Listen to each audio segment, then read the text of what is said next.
আজকে আমরা যেটা দেখব সেটা হচ্ছে পি ট্যাগ নিয়ে আমরা আলোচনা করব, সাথে একটু ব্রেক ট্যাগের প্রসঙ্গটা আসবে।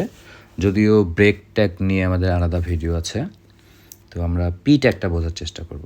দেখো এখানে একটা লাইন লিখেছি, ফার্স্ট এই লাইনটা, তারপরে এন্টার দিয়ে পরে দুইটা লাইন লিখেছি, বাট আউটপুটের এইখানে দেখো এইখানে কোনো স্পেস কিন্তু দেখাচ্ছে না।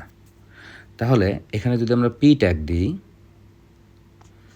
এখানে যদি আমরা একটা পি ট্যাগ দিই এবং পি ট্যাগটা যদি ক্লোজ করি, এখন দেখো একটা কিন্তু চলে আসছে, মনে করো একটা স্পেস কিন্তু চলে আসছে। ওকে, অটো একটা স্পেস ক্রিয়েট হয়েছে এখানে দেখো। আচ্ছা, তো নিচে লাইনটা নিচের দিকে আসছে। লাইন ভাঙার কাজটা, অর্থাৎ নতুন লাইন করার কাজটা, এটা কিন্তু ব্রেক ট্যাগও করে। আমরা একটু ব্রেক ট্যাগ দিয়ে দেখি কি হয়।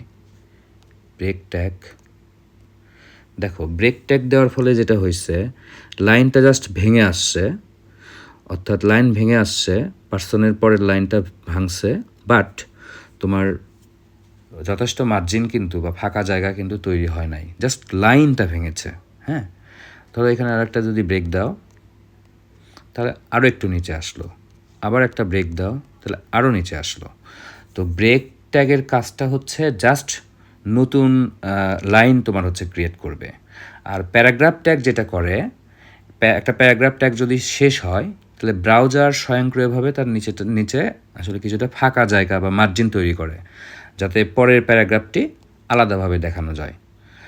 আর তোমার হচ্ছে বিয়ার ট্যাগ যেটা করলো, সেটা হচ্ছে এটি বাড়তি কোনো ফাঁকা জায়গা বা মার্জিন তৈরি করে না, শুধু লেখাকে ঠিক তার নিচের লাইনে নামায় দেয়। যেমন এখানে দেখো একটা ব্রেক দিলাম, তাহলে এই লাইনটা জাস্ট নিচের লাইনে চলে আসছে এখানে। হ্যাঁ, কিন্তু আমরা যদি এটা পি ট্যাগ দিয়ে করতাম, তাহলে দেখো যথেষ্ট কিন্তু আমরা স্পেস পাচ্ছি, যথেষ্ট আমরা ফাঁকা জায়গা পাচ্ছি। ঠিক আছে, এখন আসো এই পি ট্যাগের আমরা কিছু অ্যাট্রিবিউট এবং অ্যাট্রিবিউট ভ্যালু দেখব, বিশেষত অ্যালাইন অ্যাট্রিবিউটটা দেখব।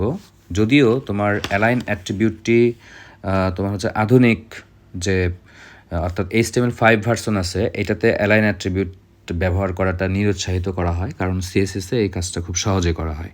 বাট HSC সিলেবাস অনুযায়ী আমাদের পি ট্যাগ এবং সাথে অ্যালাইন অ্যাট্রিবিউটটার ব্যাপারটা বোঝা আসলে জরুরি।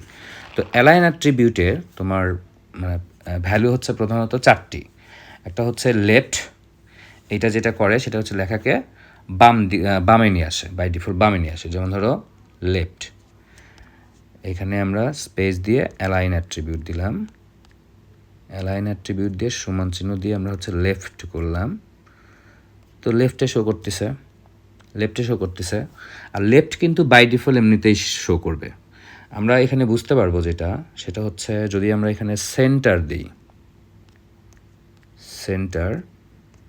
তাহলে দেখো লেখাটা কিন্তু একদম কেন্দ্রে চলে আসছে প্রথম লাইনটি আমরা হচ্ছে পি ট্যাগে রেখেছি, সেই পি ট্যাগে অ্যাট্রিবিউটটা আমরা দিলাম অ্যালাইন, তার ভ্যালু দিলাম সেন্টার, ফলত এই প্রথম লাইনটি দেখো মাঝখানে দেখাচ্ছে। ওকে, আচ্ছা, আর যদি আমরা এটা রাইট করে দিই, তাহলে দেখো ডান পাশে কিন্তু প্রথম লাইনটা দেখাচ্ছে। ওকে, আচ্ছা, তো এই হলো ব্যাপার। তোমার হচ্ছে এখানে তাহলে তিনটা অ্যাট্রিবিউট হচ্ছে লেফট দিলেও তোমার হচ্ছে কাজ হয়, না দিলেও কাজ হয়, কারণ বাই ডিফল্ট ব্রাউজার লেফটেই শো করে। সুতরাং লেফট যদি দরকার পড়ে, লেফট আমরা ইউজ করব না, আমরা ইউজ করতে পারবো হচ্ছে সেন্টার, অথবা আমরা ইউজ করতে পারবো হচ্ছে রাইট। আর একটা ভ্যালু আছে জাস্টিফাই, সেটা আসলে আমরা পত্রিকায় যেভাবে মার্জিন দিয়ে লেখাগুলো পড়ি সেইভাবে ওইটা আসে, সেটা হচ্ছে জাস্টিফাইয়ের অ্যালাইনের আর একটা ভ্যালু হচ্ছে জাস্টিফাই। তো যাই হোক, আমরা যদি পুরা বিষয়টা আরেকবার একটু বলি, সেটা হচ্ছে পি ট্যাগ দিয়ে যেটা হয় সেটা হচ্ছে তোমার লাইনের মাঝখানে যথেষ্ট মার্জিন থাকে, ফাঁকা থাকে, স্পেস থাকে, প্যারাগ্রাফ বা অনুচ্ছেদ ক্রিয়েট করে। ওকে, অর্থাৎ এইটা দ্বারা একটা অনুচ্ছেদ বোঝায়। আর ব্রেক ট্যাগ দিয়ে অর্থাৎ বিয়ার ট্যাগ দিয়ে যেটা হয় সেটা হচ্ছে লাইনকে জাস্ট ভেঙে নিচের লাইনে নিয়ে আসে। আশা করব পি ট্যাগ এবং হচ্ছে অ্যালাইনের ব্যাপারটা তোমরা বুঝতে পারছো। তো ধরো এটা আমরা সেন্টারে রাখলাম, আবার এটাকেও যদি আমরা পি ট্যাগে রাখি, পি দিয়ে অ্যালাইন দিচ্ছি, অ্যালাইন দিয়ে আমরা হচ্ছে সমান চিহ্ন দিয়ে তার ভ্যালু লিখলাম হচ্ছে রাইট। রাইট। তাহলে দেখো ডান পাশে কিন্তু দেখাচ্ছে লেখাটা। ওকে, তো এই হলো তোমার পি ট্যাগের ব্যাপারটা এবং হচ্ছে ব্রেক ট্যাগের ব্যাপার। তো এখান থেকে আমরা এটা উঠায় দেই, যেহেতু নিচে আর কোনো লেখা নাই, এই লাইনটা না দিলেও আমাদের সমস্যা নাই। তো ঠিক আছে, ভালো থেকো সবাই।